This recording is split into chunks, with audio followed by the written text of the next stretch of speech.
She did not cry. That was the part they would remember later. The part that unsettled even those who had voted against her without hesitation.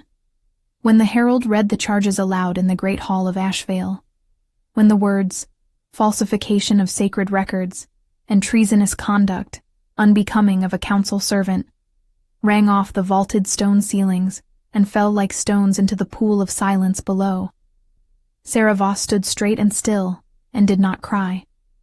Her hands were clasped in front of her. Her chin was level. The torchlight caught the copper in her hair and made it look, for just a moment, like a crown. Then the order came.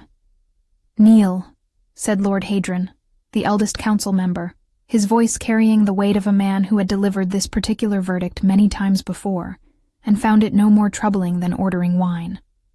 "Kneel before the court, and acknowledge the charges brought against you."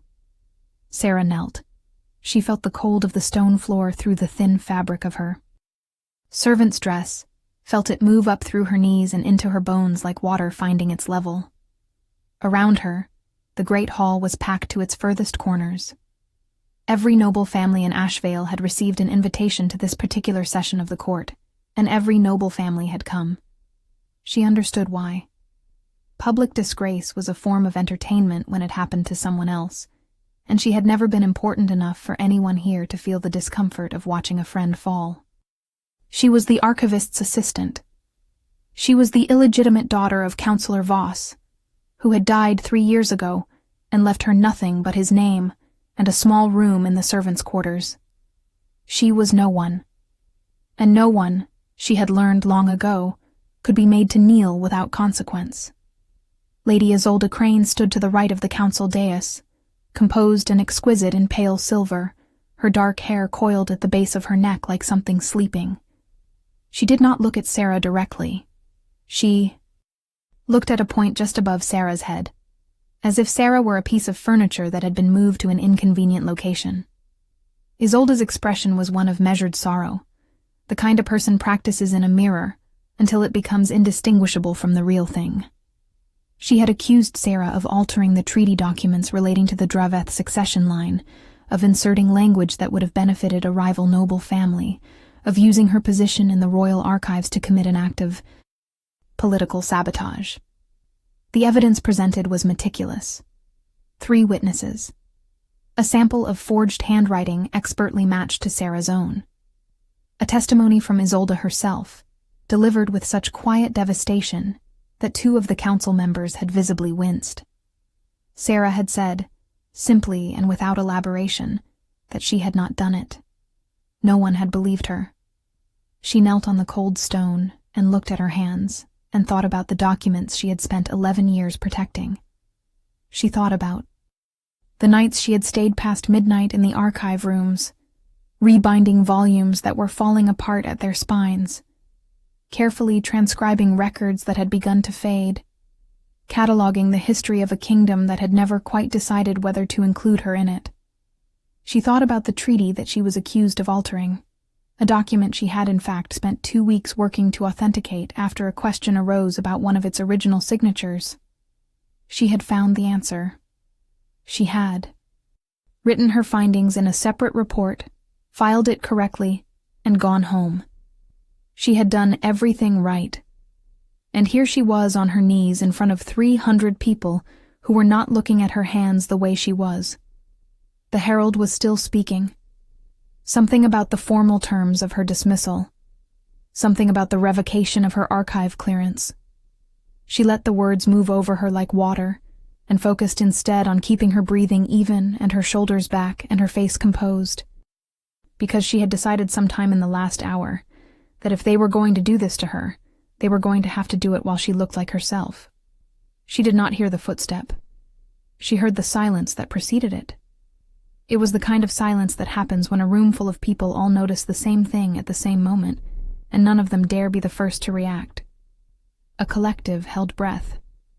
A suspension of the ordinary noise of 300 bodies shifting and murmuring and existing together. Sarah looked up, and then she understood. The king had risen from his throne. Calum Draveth did not, as a matter of general practice, move during formal proceedings unless absolutely required. He sat in the carved obsidian chair at the head of the great hall, with the particular stillness of a man who had learned that stillness was its own form of power, that a king who moved was a king who revealed himself, and that revelation was a luxury he could not afford. He was not an old man. He was 32 years old, and built like someone had decided to make a person out of winter, tall and broad and darkly compelling, with gray eyes that had the quality of deep water, the kind that reflects light but does not give up what lies beneath. He had been king for 7 years. He had been a widower for 5. He governed with absolute competence and absolute distance, and the people of Ashvale respected him the way they respected severe weather, with acknowledgement of its power, and very little expectation of warmth. He was standing. No one in the room could remember the last time he had stood during a formal proceeding without being invited to do so. He was looking at Sarah. "Stop," he said. The word was not loud. It did not need to be. It moved through the hall like something with weight, like a stone dropped into still water, and every ripple it sent outward was felt by everyone present. Lord Hadron stopped speaking mid-sentence. The herald froze. Lady Isolde, for the first time since the proceedings had begun, looked directly at Sarah, and for just a fraction of a second, something moved behind her carefully arranged expression, before she smoothed it back into place. Calum descended the 3 steps from the dais with the unhurried movement of a man who has never once needed to rush because the world has always waited for him. And he walked across the hall and he stopped in front of Sarah, and he looked down at her kneeling on the cold stone. And then he did something that no one present would be able to adequately describe when they recounted this moment for years afterward, because it was so simple and so enormous at the same time. He offered her his hand. "Rise," he said. "You were the only one in this room with honor. I will not watch you kneel. If you are enjoying this story, do not forget to leave a like and subscribe to the channel for more emotional stories like this one." Sarah looked at his hand. She looked at it the way a person looks at something they are not certain is real, something their eyes are reporting but their understanding has not yet caught up to. His hand was large and steady, the back of it marked with an old scar that ran from his first knuckle to his wrist, and it was extended toward her with the kind of absolute certainty that suggested he had not considered the possibility that she might not take it. Around them, the entire court was perfectly silent. She could hear the torches. She could hear her own heartbeat. She could hear, distantly, the sound of Isolde's composure beginning to develop hairline fractures. She took his hand. He drew her to her feet as if she weighed nothing, as if gravity was a consideration that applied to other people and not to this particular moment. And when she was standing, he did not release her hand immediately. He held it for 3 seconds longer than was necessary. She felt the warmth of his palm against hers, and the strange steadiness it carried, like holding onto something that had been standing long enough to learn how not to fall. Then he released her and turned to face the council, and the expression on his face was the particular expression of a man who has made a decision and would like to make it clear that the decision is final. "The charges against Sarah Voss will be reviewed," he said. "By me. Personally. All proceedings are suspended until that review is complete." He looked at Lord Hadron, who had gone the color of old parchment. "Is that understood?" "Your Majesty," Lord Hadron began, "the Council has already determined that the evidence is sufficient to—" "I did not ask for a summary of your determination," Calum said. "I asked if my order was understood." The pause that followed was very long and very small at the same time. "Understood, Your Majesty," Lord Hadron said. Calum turned back to Sarah. He looked at her with those gray eyes that gave nothing away, and she had the sudden disconcerting sensation that she was being read carefully and completely, the way she herself read documents, looking for inconsistencies, looking for the truth beneath the surface presentation. She did not look away. She did not know why, but she did not look away. "Come," he said. "We have things to discuss." She followed him out of the great hall and into the corridor beyond, and behind them, 300 people all began talking at once. The corridor outside the great hall was long and lined with tapestries depicting the history of Hyde. The Draveth line, each one older than the last, each one showing a king or queen at the moment of their greatest recorded act. Sarah had walked this corridor hundreds of times over her years of service, and had long since stopped seeing the tapestries the way visitors did, with wonder and careful attention. They had become as invisible to her as everything else in the palace that was not directly relevant to her work. She noticed them now, though. She noticed everything with a sharpness that she recognized as the particular clarity that comes after a shock when the nervous system overrides the ordinary filters and lets everything through at once. Calum walked slightly ahead of her and did not speak. 2 of his personal guards fell into step behind them at a respectful distance, close enough to be present, far enough to suggest that the king wished for a degree of privacy. Sarah kept her hands clasped in front of her, the same way she had in the hall, because her hands wanted to shake. And she was not going to allow that. Not yet. Not here. He led her to a room she had never entered before, a study off the east corridor, smaller than she would have expected for a king's private space, with tall shelves of books on 3 walls, and a desk that looked like it had been worked at very seriously for a very long time. There was a fire in the grate. He closed the door behind them and moved to stand at the window, which overlooked the inner courtyard where the training grounds were. And for a moment, he simply looked out, and she stood in the center of the room and waited. "Tell me," he said, without turning, "what you found in the treaty." She blinked. Of all the things she had been preparing herself to hear, this was not one of them. "I beg your pardon?" "The treaty between the Draveth line and the Crane family," he said. "The authentication review you completed 6 weeks ago. Tell me what you found." Sarah was quiet for a moment, and then she said, with the precision that 11 years of archival work had made second nature to her, "I found that the original signature on the 3rd page of the succession amendment was genuine, not a later addition as some had suspected. I also found that there was a secondary annotation in the margin of page 7, written in a different hand than the primary text, which referenced a conditional clause that does not appear anywhere in the main body of the document. I filed a report, noting the discrepancy and recommending further examination of the annotation's provenance." He turned from the window then and looked at her, and for the first time since this had all begun, she saw something in his expression that was not blankness or distance or the careful neutrality of command. Something sharper. Something that looked, oddly, like relief. "That report," he said, "was removed from the archive files before the council reviewed them." The room was very quiet. "I know," Sarah said. He studied her. "You knew, and you said." "Nothing." "I said exactly what I knew," she said. "I told the council that I had filed a report and that the report should be reviewed as part of any investigation. They told me the report did not exist. I told them I had filed it. They told me I was lying." She paused. At that point, saying it again seemed unlikely to improve my situation.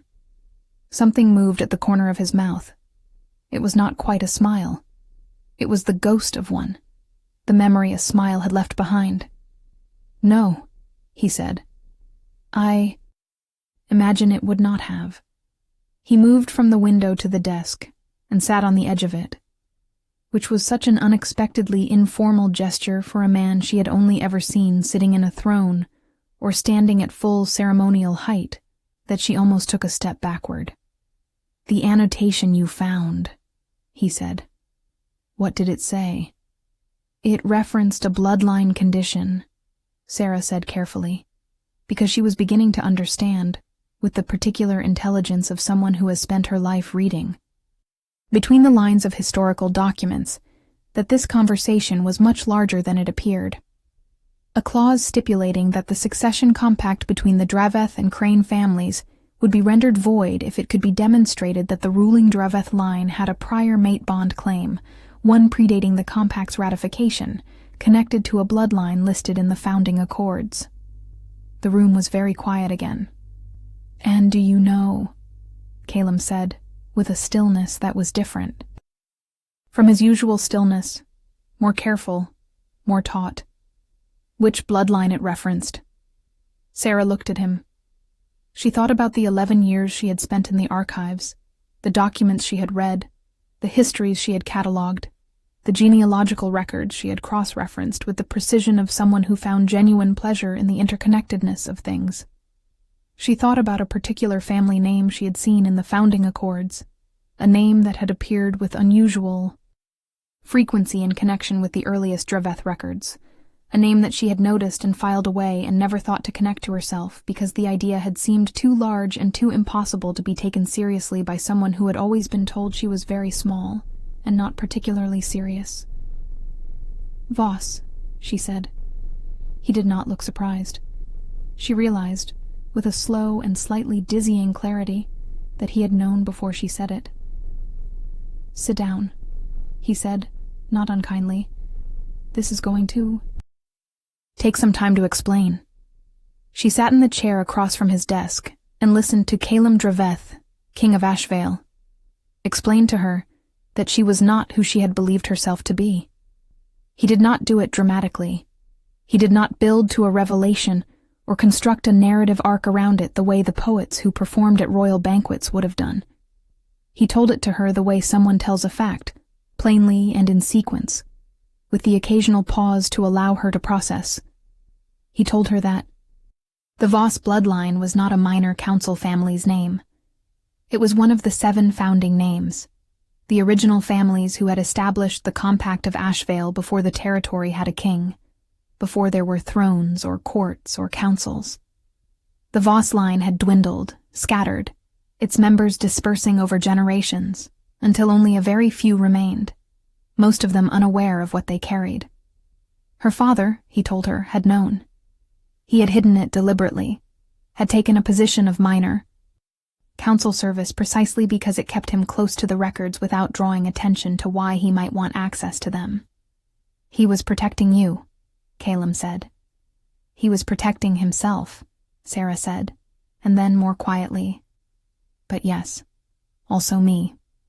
The founding compact, he explained, included provisions that no one had enforced in over 200 years, because no one had believed they were still relevant. One of those provisions, the annotation she had found, stated that if a member of a founding bloodline and a member of the ruling Draveth line were discovered to be mate-bonded, any existing political alliance contracts involving the ruling line would require renegotiation. It was a safeguard written into the original document to prevent the 7 founding families from being politically marginalized by arranged succession compacts, to ensure that the bonds of destiny were not overridden by the bonds of convenience. Sarah sat with this for a long moment. "You are telling me," she said slowly, "that Lady Isolde had my report removed because it referenced a clause that would void her engagement compact if a prior mate bond claim was established." "Yes. And you are telling me that she went to the additional effort of framing me for document falsification to ensure that even if the annotation was eventually discovered, I would already have been discredited." "Yes." Another silence. "She is very thorough," Sarah said. "She is extremely intelligent," Calum said. "That is part of what makes this complicated." Sarah looked at him. At the gray eyes that were, she noticed now, watching her with something that she could not yet name, but that made the air between them feel slightly different than it had a moment ago. She thought about what she was not yet saying. She thought about what he was not yet saying. She thought about the fact that he had stood up in front of 300 people and offered her his hand, and that she had felt, when she took it, something in her chest that she had been trying not to think about since. "Is there?" she said, choosing her words with the care she gave to every document she had ever been trusted to handle. "Something you want to say to me that you have not said yet?" He looked at her for a long moment. "When you walked into that hall today, he said. I had seen you before. In the corridors. In the archive anteroom. Once in the East Garden when you were reading during your midday break. I had noticed you the way you notice something that does not fit quite right in its surroundings. Not because there was anything wrong with you, but because you seemed too real for the space you were in. Too present. As if you were the only person in any given room who was actually there. He paused. I had not understood what that meant. When you knelt this morning, something in my blood recognized something. I do not expect that to make sense to you immediately. Sarah looked at her hands. They had stopped wanting to shake. In their place was a stillness that felt less like control and more like the kind of quiet that comes after something very large and very significant has happened, and the body is still deciding how to feel about it. It makes more sense than you might think, she said softly. What do you think will happen next?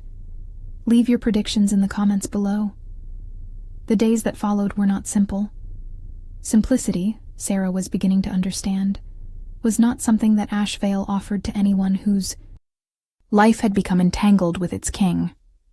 Calum had her moved from the servants' quarters to a set of rooms in the East Wing, a transition that was announced without ceremony and received with a spectrum of reactions that ranged from openly scandalized to carefully neutral to, in a few cases, genuinely pleased. The archivist himself, a thin elderly man named Rendell, who had always treated Sarah with the particular warmth of someone who recognizes a kindred spirit in the stacks, had appeared at her new door with a stack of historical texts and a cup of tea, and said, I told them for 20 years that family had founding blood. No one listens to archivists. She had laughed, properly laughed, for the first time in longer than she could remember. Calum did not come to see her. This was not, she understood, indifference. It was the opposite of indifference. The court was watching them both with the focused attention of people who have been given a puzzle they are certain has a solution. If they look at it from the right angle, and Calum was not the kind of man who gave people more material than they needed. He sent her things instead. Books from his private library, selected with a specificity that suggested he had paid attention to something about her preferences without her awareness. A formal letter granting her full access to every archive in the palace, signed in his hand without delegation to a secretary. And once, early in the second week, a single note that said only, I have read your authentication report. It was the best work I have seen from this department in a decade. The report has been restored to the archive files. She read that note 4 times. In the meanwhile, Lady Isolde moved through the court with the grace and precision of someone who has not yet conceded the game. She visited Sarah twice. Both visits were impeccably courteous. She brought wine on the first occasion and a small gift of pressed flowers on the second, and she sat across from Sarah in her East Wing rooms and spoke pleasantly about inconsequential things, and all the while her dark eyes catalogued everything with the efficiency of a general assessing terrain. Sarah received her politely on both occasions, offered no information that she had not already given, and understood, in the way that she understood most things, by reading what was not being said alongside what was. Isolde was afraid, not of Sarah precisely, but of what Sarah represented. The voiding of the succession. Compact would not merely cost Isolde her position as the king's intended. It would dismantle a political arrangement that the Crane family had spent 15 years constructing, a web of alliances and mutual benefits, and carefully placed obligations that had Lady Isolde at its center. She was not fighting for love. She was not even fighting for the particular status of being queen. She was fighting to preserve an entire architecture of power that she had built, piece by piece, with extraordinary skill, and she was fighting it against someone she had dismissed as no one, which was, Sarah reflected, the kind of tactical error that even very intelligent people made when they let contempt do their strategizing. It was Rendell who found the rest of it.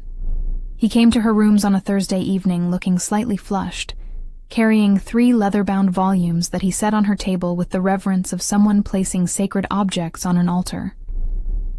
The Founding Accords, he said. The original volumes, not the copies the council uses.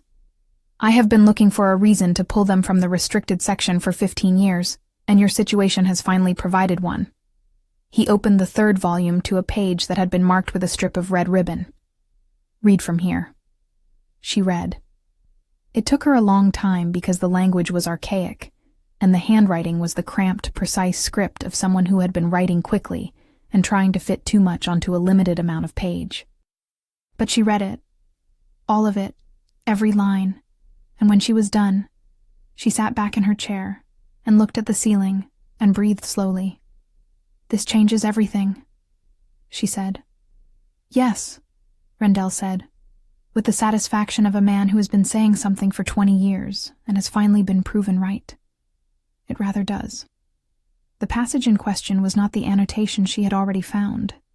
It was something older, something written not as a legal clause but as a record, a notation in the hand of the original Dreveth founder describing the nature of the compact between the 7 founding families.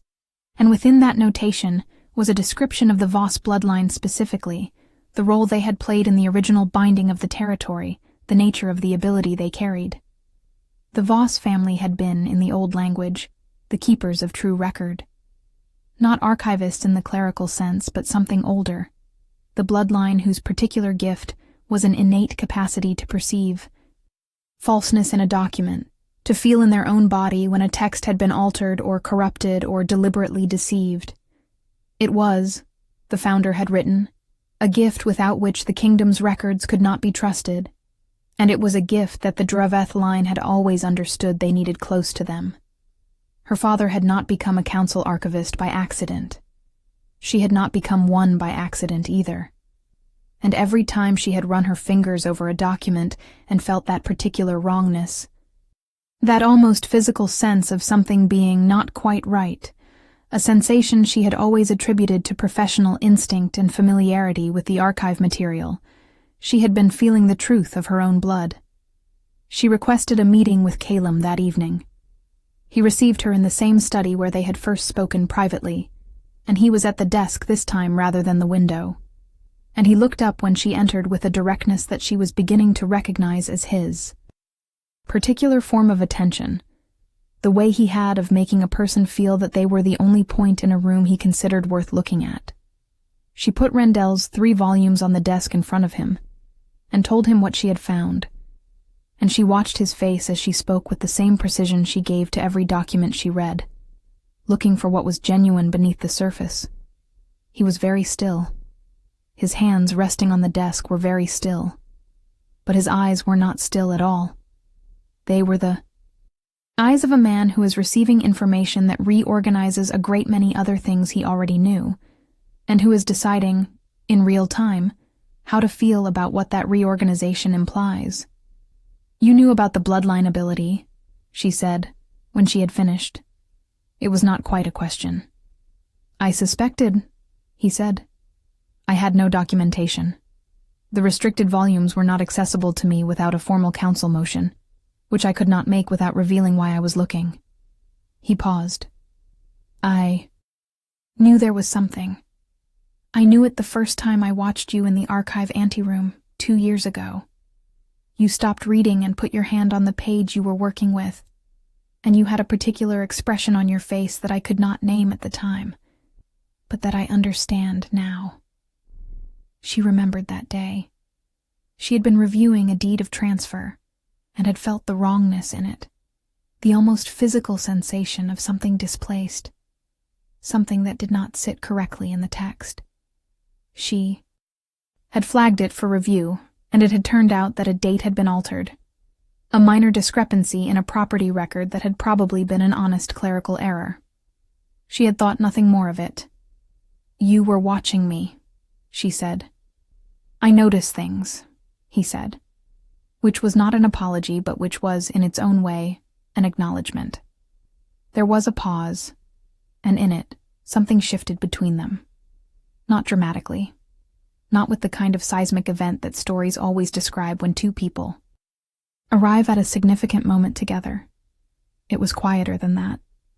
It was the particular quiet of two careful people who have been keeping a distance they are no longer certain is necessary, looking at each other across a desk covered in 700-year-old documents, and beginning to understand that the distance has become a choice rather than a requirement.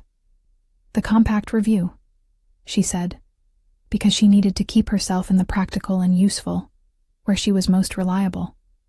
"If I demonstrate the bloodline ability formally, in front of the council, and the founding accords provision is invoked, what happens to Isolde?" He was quiet for a moment. "The engagement compact becomes subject to renegotiation. The Crane family retains all other political alliances. Isolde herself retains her standing in court, her titles, her properties." He met her eyes. "She loses the position she built the last 15 years around, but she loses it without disgrace. That is the provision as it was written. The founding families were pragmatic about these things. They did not build punishment into the compact because they understood that circumstances change and people adapt." Sarah thought about Isolde in her silver dress, with her carefully arranged sorrow, and her meticulous evidence, and her 2 impeccably courteous visits. She thought about the intelligence behind all of it, the discipline, the years of work. She thought about what it would cost to have that work undone by a founding clause and an archivist's daughter who had turned out to be rather more than she appeared. "She will not forgive this easily," Sarah said. "No," Calum agreed. "But she will understand it. That is different. You know her well. I have known her for many years. We were matched by our families when we were both young. She has always understood the nature of political arrangements. She will grieve this one, and she will move forward. She is, whatever else she is, genuinely capable." He paused. "The framing of you was wrong. What she did was wrong. But I have known her long enough to believe it came from fear rather than cruelty. And that is not nothing." Sarah looked at him. She thought that this was the most genuinely surprising thing she had learned about him since he had offered her his hand. That he was capable of this. Of looking at someone who had wronged both of them, and finding, alongside the judgment, something that resembled understanding. It made her trust him in a way that his power and his certainty had not quite managed. "When do you want to do the formal review?" she asked. "The Blood Moon Council session is in 11 days, he said. "The council is required to convene, all members present. If we do it then, the provision invocation is witnessed and binding." He looked at her steadily. "It will be public. The entire court will attend. You will be asked to demonstrate the ability in front of everyone who watched you kneel." She held his gaze. "I am aware. And I knelt," she said. "I would like very much to stand now. If you want to see how this story ends, make sure you are subscribed with notifications on." The 11 days were not uneventful. She spent most of them in the archive with Rendell, working through the founding accords with the thoroughness she gave to everything that mattered to her. They built a complete record of the Voss bloodline's documented history, cross-referencing every mention across every available source. Constructing the kind of evidentiary case that she had always understood was the only kind worth making. Airtight, sourced, verifiable, with every assumption replaced by a demonstrable fact. Rendell was, she discovered, an extraordinary collaborator. The kind of scholar who had spent so long being ignored that he had developed the particular genius of people who think without the interference of other people's expectations. He had found things in the restricted archive that she suspected the council was not aware existed. In the evenings, she received visitors. More of them than she had anticipated.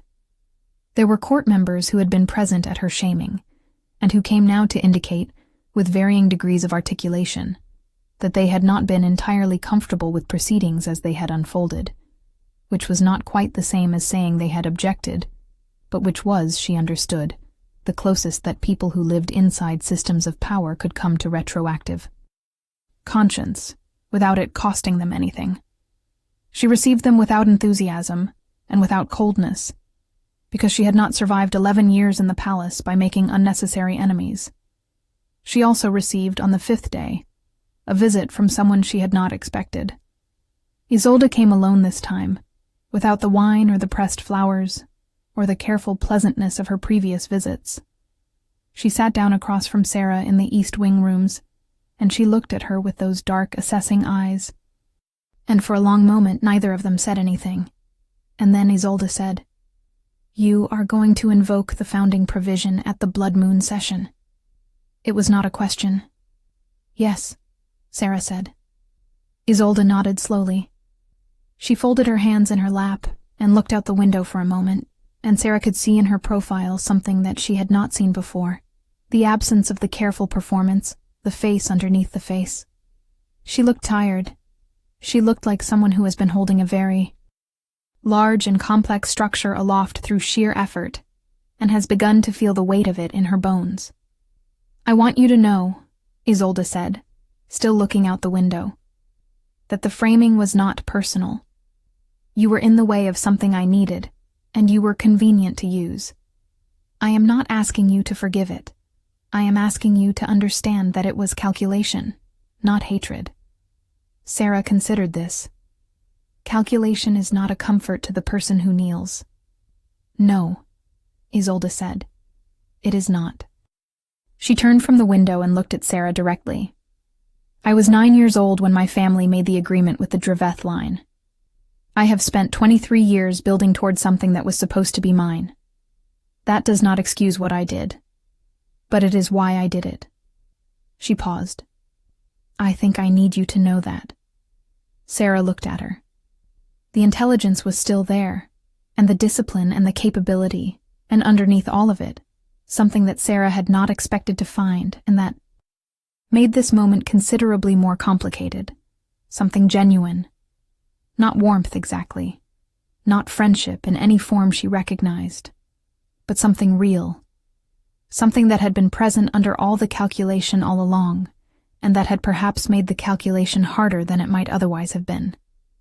"I understand," Sarah said. "That is not the same as forgiveness." "I know," Isolde said, and stood. At the door, she paused. "He looked at you," she said, without turning. "Before today, before the great hall, I noticed it, and I did not know what it was. And then when he stood up, I understood what I should have understood sooner. He has not looked at anything the way he looks at you in 5 years. She paused again. "I am not saying this to be generous. I am saying it because it is true, and because I find, somewhat to my own surprise, that I am more interested in truth than I used to be." She left. Sarah sat with the silence she left behind for a long time. She went too. Find Calum.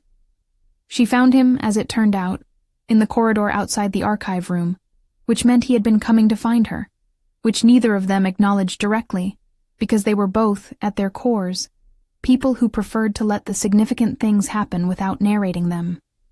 He stopped when he saw her. She stopped when she saw him. The torchlight in the corridor was amber and warm, and the tapestries hung on either side of them depicting the history of a kingdom that she now understood had a place woven into it for her that she had never known to look for. "Isolde came to see me," she said. "I know," he said. "I saw her leave. She said something I want to tell you about. But not here." He looked at her for a moment. "The garden," he said. "It is cold, but it is private."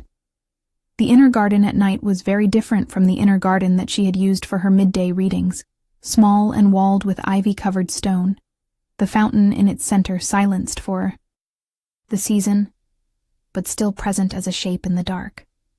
There were stars. She had not paid attention to stars in a very long time, and they were there in considerable number above the open rectangle of sky that the walls of the garden framed, very far away and very clear. She told him what Isolde had said. All of it, without omission. He listened the way he did everything, with complete attention and very little surface movement. And when she was done, he was quiet for a long time, and she stood. next to him, and was quiet too, because she had learned in the past 11 days that silence next to this man was not empty. "She is not wrong," he said at last. "About what I said she was not wrong about." Sarah looked at the stars. "I know. I am not certain," he said carefully, "how to do this. I have not done it in a long time, and the circumstances are unusual." "The circumstances are extraordinary," she said. "Yes. I am not certain how to do it either," she said. "But I think we have established that we are both people who are willing to do difficult things carefully." He turned and looked at her, and she turned and looked at him, and the garden was very quiet and very cold, and the stars were very clear, and the distance between them, which had been maintained for 11 days with great care and mutual determination, ceased to make sense in the way that distances sometimes do when you have finally stood still long enough to see how short they actually are. He lifted his hand, and very carefully, very deliberately, with the same absolute certainty with which he had extended it to her in the great hall, tucked a strand of her hair back from her face. His fingers were warm. She did not move. She breathed. "I need you to tell me," he said quietly, "whether the bond feeling is reciprocal, because if it is not, I will need to govern accordingly, and I would prefer to know." She thought about the warmth of his hand when she had taken it in the hall. She thought about the notes he had sent. She thought about the way the air in the room had changed the first time he had looked at her without the distance he usually wore like armor. She thought about the feeling in her chest when she had understood that he had noticed her. Actually noticed her. Not as a useful element in a political situation, but as a person, specific and real. "It is reciprocal," she said. "It has been for some time. I simply did not allow myself to name it, because naming things you cannot have seemed like an unnecessary form of suffering." He looked at her steadily. "You can have this. I know that now," she said. He did not kiss her there in the garden. That was not who either of them was. But he took her hand again, the same hand she had given him in the great hall, and he held it with the same steadiness. And they stood together in the cold and the quiet for a very long time, and let the distance finish closing at its own pace, which was the only pace either of them trusted. The Blood Moon Council session arrived on a clear night, with a sky so precise and sharp that it looked like something that had been deliberately arranged. The great hall was even more crowded than it had been 11 days before, which she would not have believed possible if she had not been watching the guest list accumulate over the past week. Every member of the court, every council member, representatives from 3 allied pacts whose matriarchs had sent polite but pointed inquiries about the proceedings, which she understood meant that what happened tonight was going to travel. Sarah dressed carefully, not in servant's clothes. She had not worn them since the day she had been moved to the East Wing, and she was not going to begin again now. She wore deep green, the color she had always liked best and never worn because she had always been mindful of not appearing to claim more than she was given. She wore her copper hair down, which she had not done in formal settings since she was a child, because she had been told by enough people over enough years that it was too much, too vivid, too present for a woman in her position. She looked at herself in the mirror and thought that it was, in fact, exactly the right amount of present. Rendell met her at the archive anteroom and walked with her to the hall. He was wearing his formal archival robes for the first time in what she suspected was years, and he carried the Founding Accords volumes with the gravity of a man carrying something that matters, which they did. The hall went quiet when she entered. She walked to the center of it. She did not look for Calum immediately. She stood where she had stood 11 days before, in the same space she had knelt, and she felt the cold stone floor through her shoes, and she breathed. And then she looked up at the dais. He was already standing. Of course he was. He was standing before she had even crossed the full width of the hall, which she understood later was intentional. was a message delivered to every person in that room before a word had been spoken. She does not kneel tonight. He stood in his full formal appearance, the deep charcoal and silver of the Draveth line, his gray eyes finding hers across the distance of the hall, with an ease that suggested they had been finding each other across distances for considerably longer than 11 days. Lord Hadron, who had clearly been counseled by someone with better survival instincts than his own, said nothing when she entered. He sat in his council seat with the expression of a man who has reconsidered his previous positions and found them wanting. The session began. She presented the evidence first, methodically, the way she would have presented any archival finding. Chronologically, with sourcing, with the cross-references displayed for review, and the original volumes available for examination. She had made copies of every relevant passage. She had prepared a formal notation of her authentication process. She had done everything correctly, which was what she always did, and doing it here, in front of 300 people who had watched her kneel, felt like something she could not fully name, but that sat in her chest warm and substantial. When the formal presentation was complete, the provision demonstration was required. They brought 3 documents to the center of the hall. 2 were genuine. One had been altered, specifically for the purpose of the demonstration, by a council scribe, under Calum's direction. She had not been told which was which. She walked to the table where they were placed, and she put her hands on the first document, and she felt nothing, which meant it was real. She moved to the second, and felt nothing. She moved to the third, and felt it immediately. The particular wrongness, the almost physical sensation of something displaced in the text, a note struck slightly off-key in an otherwise clean score. "This one," she said.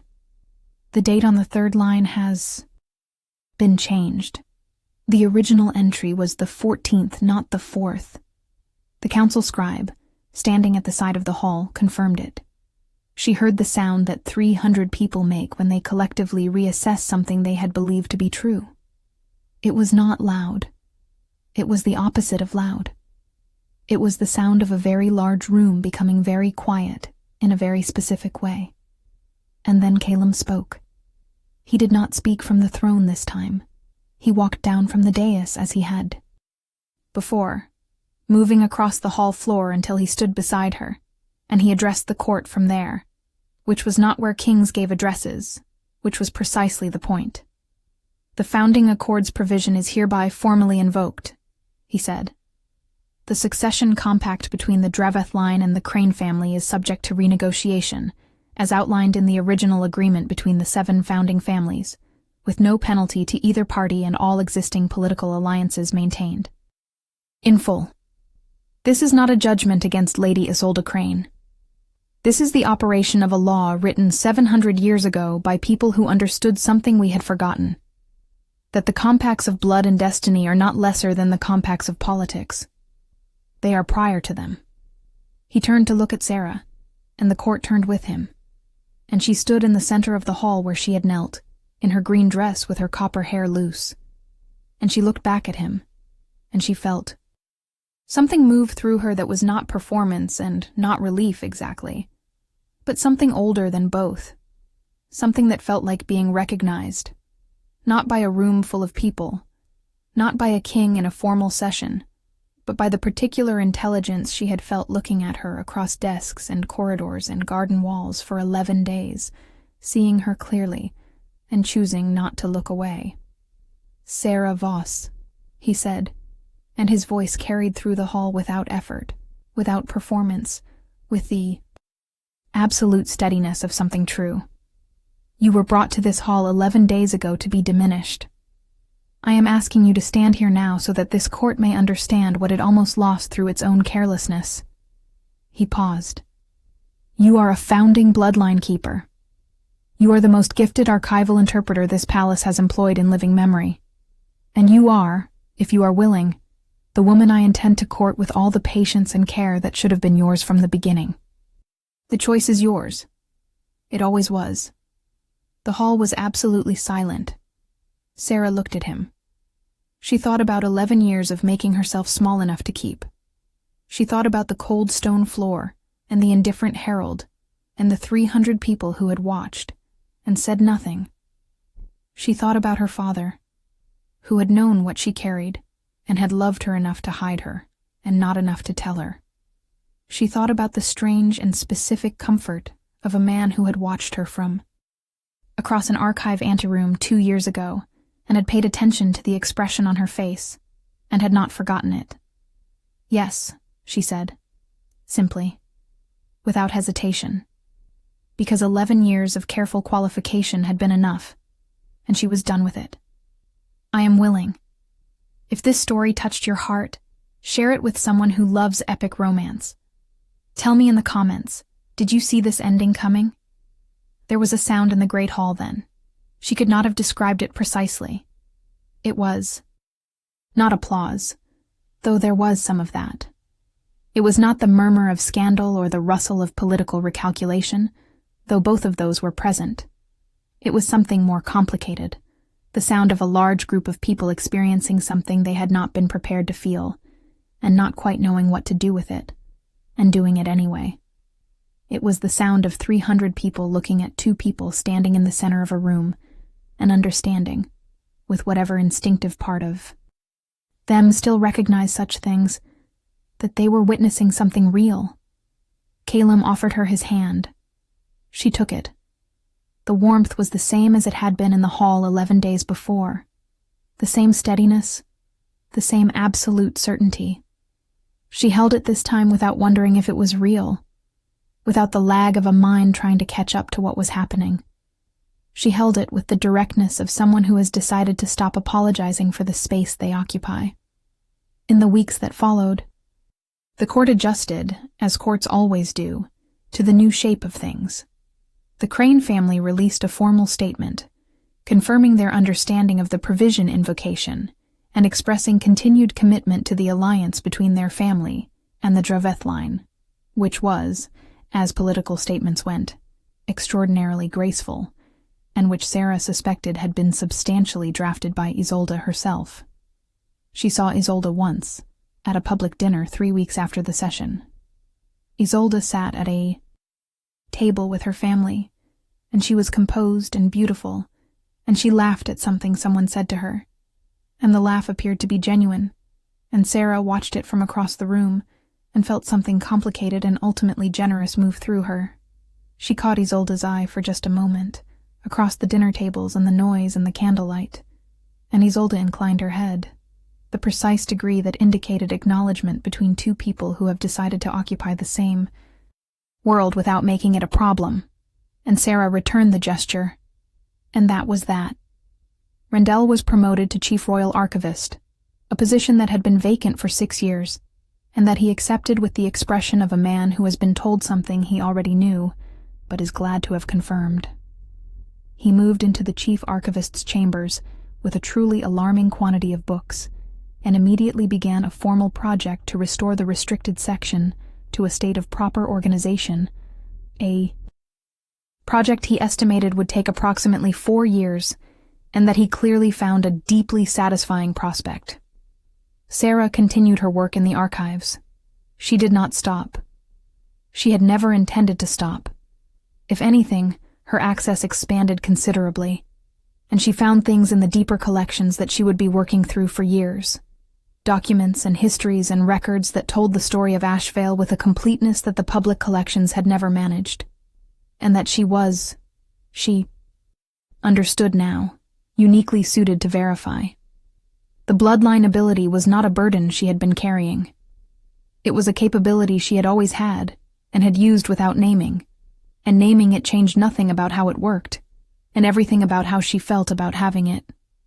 Her work and her life began to overlap in ways that she had never allowed before, because she had always understood herself as someone whose value to the world was professional and contained, someone who existed fully only inside the archive rooms and was simply present everywhere else. She let it overlap now. She ate dinner with Calum more evenings than not, in the small dining room off the east wing that they had both apparently discovered and claimed independently before they had known each other. They talked about everything. She had not anticipated that, the conversation, the way it moved between the serious and the incidental with the ease of two people who are genuinely interested in the same world and have enough curiosity between them to keep the world adequately examined. He asked about her work and wanted the actual answer. She asked about the governance problems he was navigating, and he told her the truth of them, without the smoothed-down version he gave the council, without the performance of certainty. They disagreed, sometimes, about significant things, and the disagreements were productive in the way that disagreements between two people of genuine conviction and good faith always are. The bond between them settled into something that did not announce itself or make demands. It was there the way the archive was there, consistently, substantially, available when she reached for it. She felt it most in the small moments.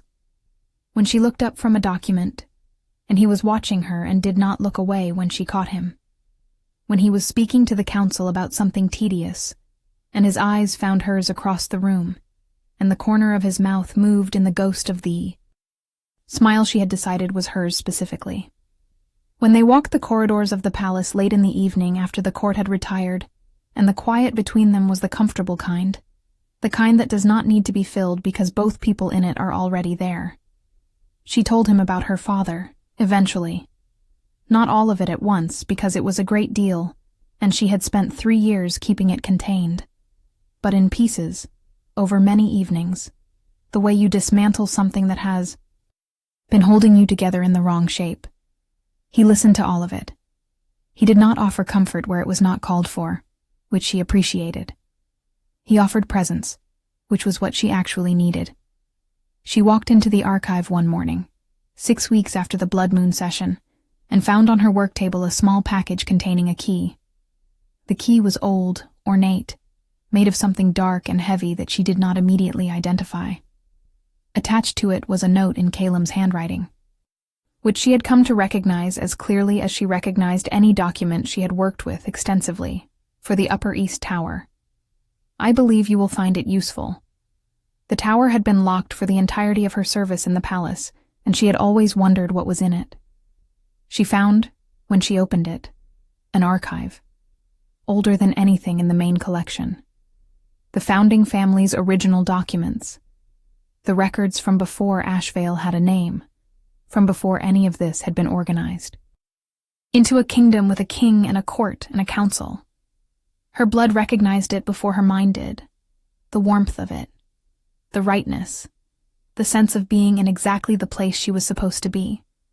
She sat down at the reading table in the middle of the room, and she looked around at the shelves and the documents and the 700 years of history that had been waiting for a keeper of true record to come and find it, and she felt, with a completeness that she had not experienced before in any context outside of her most absorbed archival work, that she was entirely herself, that the person she was, and the place she was, and the life she had moved into, were not a fit in the way that a key fits a lock, with effort and engineering, but in the way that a person fits into their own understanding of who they are when they finally stop arguing with it. She heard the door. She did not look up immediately. "Well?" Calum said, from the doorway. She looked up. He was standing in the tower entrance with his hands in his pockets, which was the least formal posture she had ever seen him in, and which she had privately decided was her favorite version of him, the one that appeared when the court was elsewhere, and the performance was unnecessary. "It will take me approximately the rest of my life to work through all of this," she said. He looked around the room at the shelves, and then back at her with the gray eyes that had been reading her accurately since before she had understood. She was being read. "I know," he said. "That is why I gave you the key." She looked at him across the space of the tower, with the old documents around them, and the morning light coming in through the narrow windows, and the sound of the palace waking up below. And she thought about the long, strange path from cold stone floor to this. She thought about what it meant to be seen. Not the performance of visibility. Not the public acknowledgement of the blood moon session, or the formal record of the provision invocation, or the murmur of the court adjusting to her presence in it.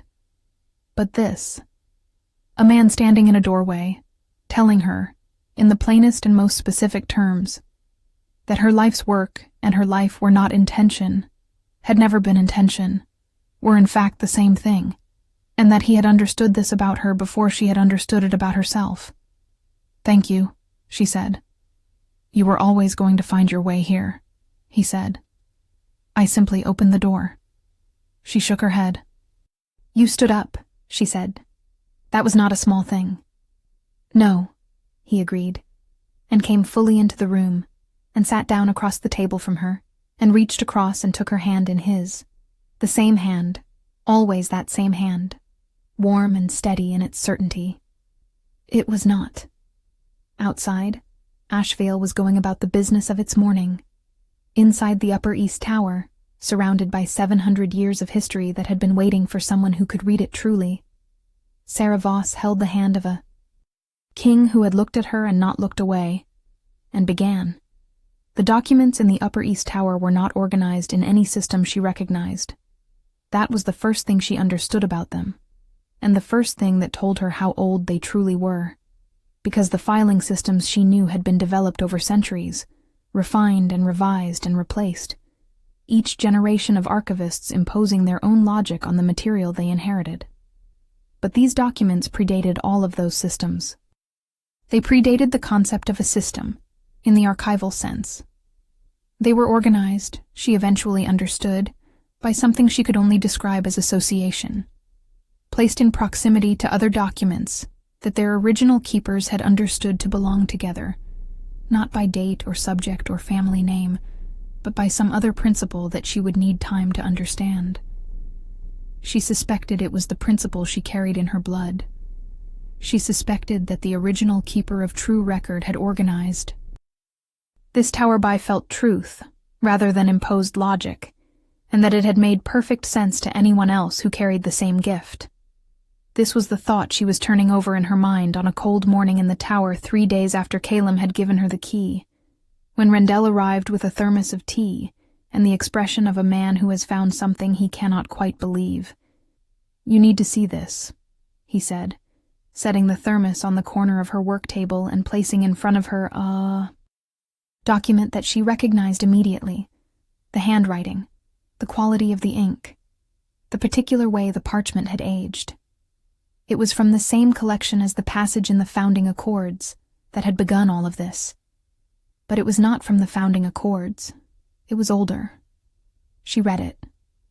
It took her some time because the archaic script required her full concentration, and she read it 3 times to be certain she understood what she was reading.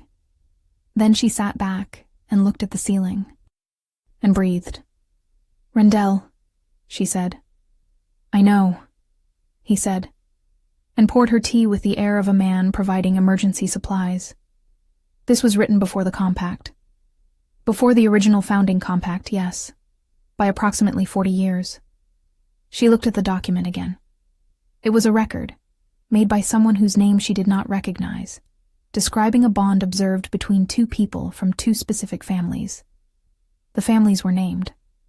The bond was described in the language of the time, with a precision that told her the writer had been someone who understood what they were documenting.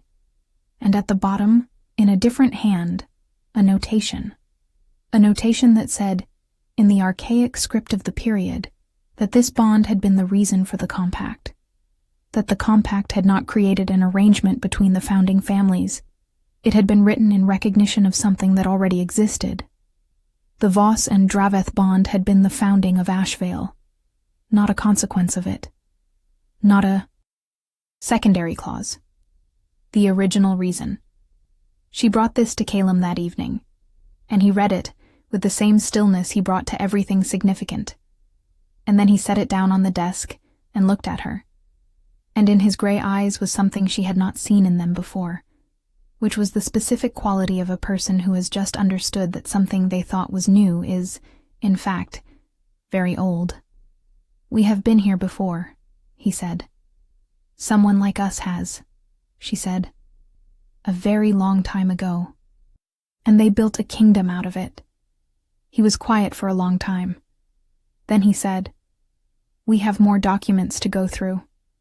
Years of them." she agreed. Then we should get started.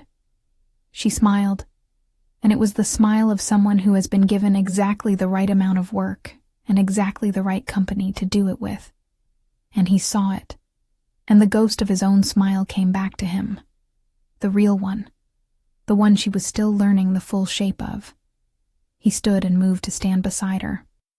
At the desk, not across from her, beside her, and they looked at the document together in the lamplight, and Ashvale settled around them with the comfortable solidity of a place that has been waiting, without knowing it was waiting, for exactly this.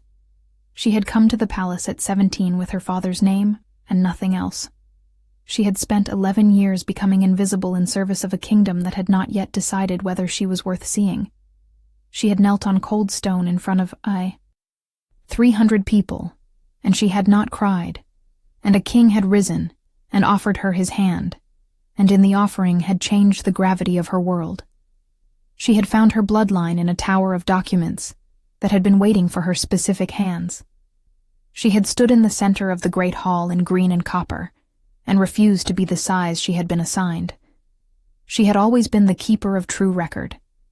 She understood that now, not as a title or a provision in a 700-year-old compact, but as the truest description of who she was.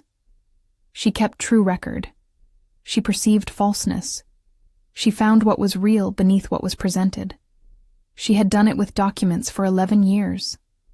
She was learning to do it with her own life. She was learning to let what was true about her be simply and quietly present, without apology, and without the endless internal negotiation she had always conducted between her actual self and the self she had been told to be. Calum reached across and turned the next page of the document. His hand was close to hers on the parchment. The lamplight was warm. The tower was quiet around them, full of the presence of 700 years of history that was, she now understood, partly hers to steward. "What does this section say?" he asked. He was learning the archaic script. He had been learning it since the day she had brought him the first document, with the focused determination of a man who has decided that a thing is worth the effort and does not revisit that decision. She looked at the page. She read the passage and translated it in her head, and then spoke it aloud for him. And as she did, she felt the rightness of it in her blood, the clean, clear sensation of a true thing being truly read. No wrongness, no displacement, no note struck off key. Only this, only the truth of it, plain and present and hers.